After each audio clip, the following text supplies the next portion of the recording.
So, Tracy, it's often the case that when people come to Pure Desire, it's because they are in that discovery phase or crisis, or maybe even this podcast got recommended to them because a friend heard what they've discovered and they're like, I just heard a podcast about that and you should go listen. So what would you give an overview of what you encourage couples to do in this time of crisis or shortly after discovery? What kind of steps should they be taking? Well, I think about just going back to what you said about the brain and how and the trauma response and even our nervous system, safety and stabilization of our emotions is just like first thing, because the traumatized brain or our brain, when it feels unsafe, it really can't start processing and healing. And that's okay. That's, God designed it that way. That's where it's supposed to be. But starting with just, okay, how do I feel a little bit safe, right? Because my main person I'm supposed to feel safe from, my secure attachment here, has betrayed me, and I'm not feeling that from them. I'm feeling like I don't know who you are. I don't know if you're honest in other areas, right? All these things are coming up for me. How do I then create some safety? And so I think two really big pieces are support and boundaries. So support from someone with specialized training, someone who's been through it, has had some healing, and you trust them. You can find that. You maybe immediately don't know someone like that. If you're on this podcast, Pure Desire is available, right? Mm-hmm. And so you're reaching out to somebody who has some training around that and can help you. And then setting boundaries.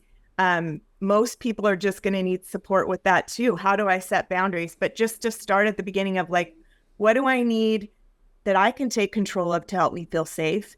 And then beyond that, can I ask for my partner for some things? And that might be space for you, because we don't usually know what that is.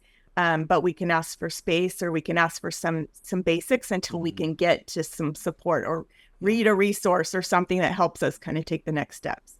Yeah, and I think it's important too on the other side for the struggling spouse that there are steps that they need to take as well. I mean, I think absolutely to what you're saying, there needs to be a respect of the boundaries, which is extremely challenging for an addict after discovery, because and in a lot of ways they feel like they just vomited and got it all off their chest. They feel great, like they're ready to kind of just like, let's tackle this thing together. And so there has to be a respect of boundaries. But to your point also, there does need to be a step of trying to establish sobriety for that struggling spouse, whether that is seeking professional help with a therapist or a clinician, someone specific in this area, or joining a Pure Desire group. And I mean, that's something that if you're listening right now and this is where you're at, that's exactly why we have Pure Desire counseling. That's exactly why we have in-person and online groups for both the betrayed partner and the addicted spouse. And so it's important that both spouses find ways to take steps forward. But you're right, as far as the house, like safety and boundaries have to be established first if there's ever going to be a hope that this marriage gets back together. And I hope that struggling person wants to get help and they're ready to reach out. Everybody, it can be a different place in their journey, but to reach out and say, okay, how do I get help? The betrayed partner is going to, maybe ask like a boundaries or request, right? So they're going to ask the person, this is what I need to help me feel safe. And then that struggling partner, it's up to them to say, am I willing to make the adjustments to keep growing, right, to do that for my partner so we can grow? So definitely those are like initial pieces that are needed and helpful. Yeah, and I was going to say about the struggling spouse, it made me think of a movie that came out with Paul Rudd a few years back called How Do You Know?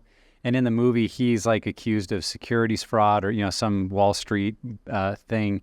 And as he's leaving the office, he's facing these charges, a coworker calls him and he says, I've been where you are, and I just want you to know, like, you need to let this be big. This is a really big deal. And he's like, oh, thanks a lot.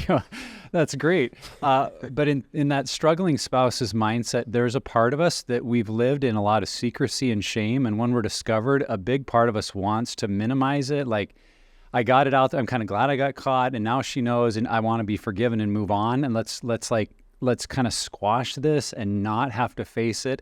And there is a reality where if we've been discovered in it, we need to see that this is big.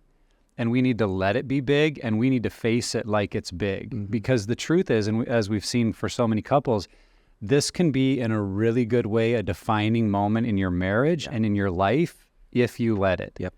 If you let it be big, and because of that, then you'll do the work to reach out for help, to call a counselor, to look for a group. And because those things take time and investment of energy and money, and there's a part of us, we just need to acknowledge it, that doesn't want to do that. But if we realize this is big and we lean in, it could be life-changing. And we've also seen the flip side where someone, they came through a first time and they so pushed it away that they have to come back 5 years later. I was even thinking of Robert Vandermeer. That's his story.